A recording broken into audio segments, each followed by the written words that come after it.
بسم اللہ الرحمن الرحیم بسم اللہ الرحمن الرحیم۔ السلام علیکم ورحمۃ اللہ وبرکاتہ۔ امید ہے آپ سب حضرات اللہ تعالیٰ کے فضل و کرم سے خیر و عافیت کے ساتھ ہوں گے۔ ایم.اے اسلامیات کے مضمون اسلامی اخلاق و تصوف کا آج ہمارا سبق نمبر 33 ہے، اور آج کے اس سبق کے اندر ہم گفتگو کریں گے دور جدید کی اصطلاح صوفی ازم کی حقیقت کے عنوان پر۔ اور آج کا سبق شروع کرنے سے پہلے پچھلے سبق کا خلاصہ دیکھ لیتے ہیں۔ پچھلے سبق کے اندر ہم نے دور جدید میں تصوف کی نوعیت، کردار اور ضرورت اصلاح کے حوالے سے مندرجہ ذیل باتوں پر گفتگو کی تھی۔ نمبر 1، عصر حاضر میں صوفیاء کی اقسام۔ نمبر 2، عصر حاضر میں تصوف کا مفہوم۔ نمبر 3، عصر حاضر میں تصوف کی ضرورت۔ نمبر 4، احیاء تصوف کے لیے چند تجاویز۔ اور آج کے اس سبق کے اندر ہم مندرجہ ذیل باتوں پر گفتگو کریں گے۔ نمبر 1، صوفی ازم کا معنی و مفہوم۔ نمبر 2، اسلامی اصطلاحات کے انگریزی میں ترجمہ کی حقیقت۔ نمبر 3، دور جدید کی اصطلاح صوفی ازم کی حقیقت۔ نمبر 4، صوفی ازم کا پرچار۔ آئیے اب ذرا ان باتوں پر تفصیل کے ساتھ گفتگو کرتے ہیں۔ ہماری سب سے پہلی بنیادی بات جس کا عنوان تھا صوفی ازم کا معنی اور مفہوم، یہ انگریزی زبان میں اسم ہے، اور اس سے مراد کوئی خاص مذہب، نظریہ یا نیا اصول ہے۔ گویا کسی نئے علم، نظریہ، مذہب، فلسفہ وغیرہ کو ازم کہتے ہیں، جیسے ہندو ازم، بدھ ازم، سوشلزم وغیرہ۔ اسی طرح انگریزی میں صوفی کا ترجمہ میسٹس سے کیا گیا ہے، جس کا معنی ہے باطن، مخفی، پوشیدہ۔ گویا پر اسرار، راز بستہ انسان صوفی کہلاتا ہے۔ یہ لفظ یونانی لفظ سوفکس سے انگریزی میں لاطینی کے ذریعے داخل ہوا۔ یہ لفظ 1680 میں انگریزی میں معروف ہوا اور پھر پورے یورپ کے اندر یہ مشہور ہو گیا۔ اب بات کرتے ہیں اپنے آج کے سبق کی دوسری بنیادی بات پر، جس کا عنوان تھا اسلامی اصطلاحات کی انگریزی زبان میں ترجمہ کی حقیقت۔ علمی طور پر علوم اسلامیہ کی تمام اصطلاحات کو انہی الفاظ میں انگریزی زبان میں مروج کیا جائے۔ ان کا انگریزی میں ترجمہ نہیں کیا جا سکتا، کیونکہ انگریزی ترجمہ اس علمی اصطلاح کی حقیقت و ماہیت کی ترجمانی نہیں کر سکتا۔ کیونکہ انگریزی زبان اس علمی اصطلاح کی حقیقت اور ماہیت کی ترجمانی نہیں کر سکتی، اس وجہ سے قرآن مجید کو قرآن کہا جائے گا، دی بک نہیں کہا جائے گا، سنت کو سنہ کہا جائے گا۔ اسی طرح حدیث، فقہ، علم الکلام اور قرآنی صورتوں کے نام وہی رکھے جائیں گے جو مسلم اہل علم میں مروج اور ان پر ان کا اجماع صریح یا سکوتی ہے، اور ان کا انگریزی زبان میں ترجمہ کر کے نئے ناموں سے نہیں پکارا جائے گا۔ اور یہی صورتحال علم تصوف کی ہے۔ یہ اصطلاح مسلمانوں کی اپنی ہے، اور انہوں نے کسی یونانی، رومی، ہندی، عیسائی یا یہودی فلسفے سے اخذ نہیں کی۔ اس علم کی بنیاد بھی وہی ہے جو دوسرے علوم اسلامیہ کی ہیں، اور جس طرح علم تفسیر، فقہ، حدیث، کلام، تاریخ کے ائمہ کرام نے یونان، روم، مصر وغیرہ جا کر وہاں سے کچھ علم حاصل کر کے ان علوم کی بنیادیں نہیں رکھیں، اسی طرح متصوفین یا صوفیاء کرام نے بھی کسی عیسائی، یہودی، ہندو وغیرہ سے تعلیم حاصل کی ہے، اور نہ ہی ان کی صحبت سے کوئی فیض حاصل کیا۔ اس لیے یہ علم بھی اصطلاح علم تصوف ہی کہلائے گا، اور صوفی ازم نہیں کہلایا جا سکتا۔ بات کرتے ہیں اپنے آج کے سبق کی تیسری بنیادی بات پر، جس کا عنوان تھا صوفی ازم کی حقیقت۔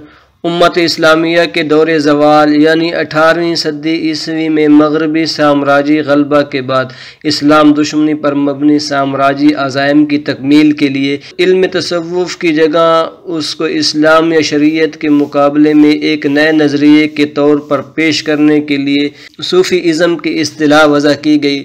اس صدی سے قبل تصوف کی کسی کتاب یا افادات یا کسی اور مقام پر یہ لفظ نہ مروج تھا، اور نہ ہی مسلمان اس سے آشنا تھے۔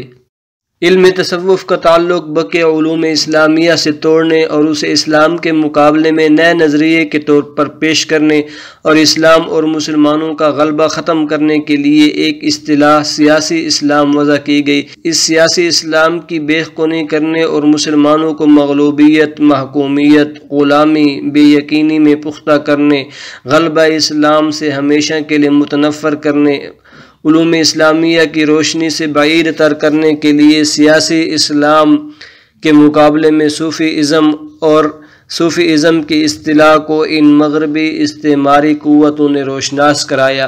اسلامی ممالک پر اپنے غلبہ کو مستحکم کرنے کے لیے انہوں نے اپنی قوت و اقتدار کو استعمال کرتے ہوئے مسلمانوں میں ہی سے اسی اصطلاح کو پرچار کرنے والے افراد، اہل علم، سکالرز اور صوفیاء سابقہ کی وضاقتہ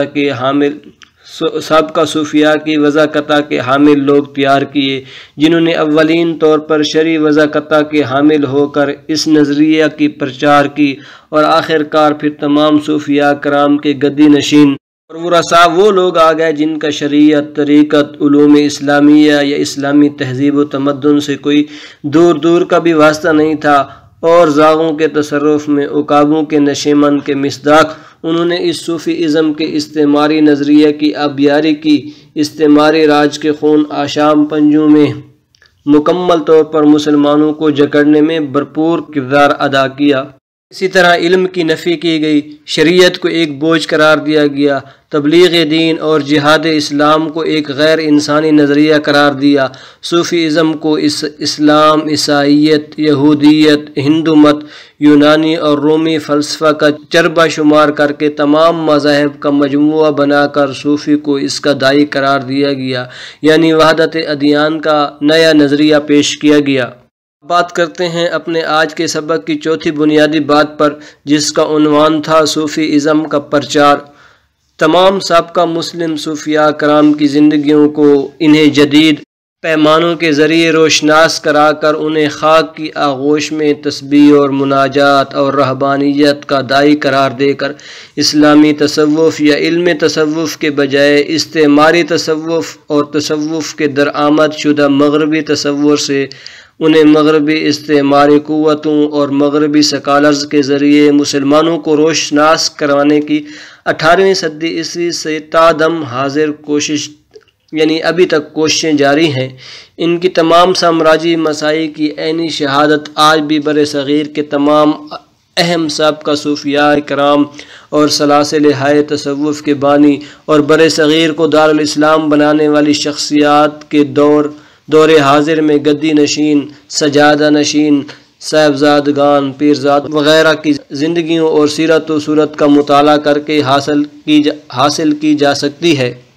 21ویں صدی کے شروع سے اس کے تیسرے عشرے تک نوبت یہاں تک پہنچی کہ جامعات اور مزید علمی مراکز میں بھی صوفی ازم کی اصطلاح کو مقبولیت حاصل ہوئی۔ غیر مسلم NGOs کے مالی مدد سے مختلف مقامات پر اس نئے نظریے کا پرچار اور اشاعت کے لیے کانفرنسوں، عملی سیمیناروں اور متعدد مذاکرات کا باقاعدہ اہتمام کر کے اس اصطلاح صوفی ازم کو اصل سابقہ اصطلاح علم تصوف کے مقابلے میں مروج کرنے کی جد و جہد جاری ہے۔ مزید یہ بھی کہ اس اصطلاح کا علوم اسلامیہ سے تعلق توڑ کر اسے ایک نئے ملغوباتی نظریے کے طور پر متعارف کرانے کی کوششیں جاری اور ساری ہیں۔ 17ویں صدی میں مسلمانوں کا زوال اور مغربی اقوام کا عروج شروع ہوا تو علمی سطح پر مسلمانوں کو بانجھ اور اپاہج کرنے کے لیے ان سامراجی قوتوں کے ذریعے بہت سے طریقے آزمائے گئے۔ ان طریقوں میں سے ایک اس علم تصوف جس کے ذریعے صوفیاء کرام نے شہر شہر، گاؤں گاؤں، بستی بستی میں اسلامی علوم کا پرچار کر کے اسلام کو ایک عالمگیر مذہب کا مقام عطا کیا تھا، اس کو زنگ آلود کرنے اور اسے اپنی حقیقت سے دور لے جانے کے لیے صوفی ازم کا نام دے کر اسے تمام اقوام اور مذاہب کی پرامن تعلیمات کا مجموعہ قرار دیا اور اسلام کے مقابلے میں ایک نئے نظریہ کے طور پر متعارف کروایا۔ پھر صوفی ازم کے نظریے کو جو اسلامی تعلیمات کے مخالف ہے اس کو حکومتی طاقت اور قوت کے ذریعے سے مسلمانوں میں مروج کرنے کا باقاعدہ آغاز کیا گیا۔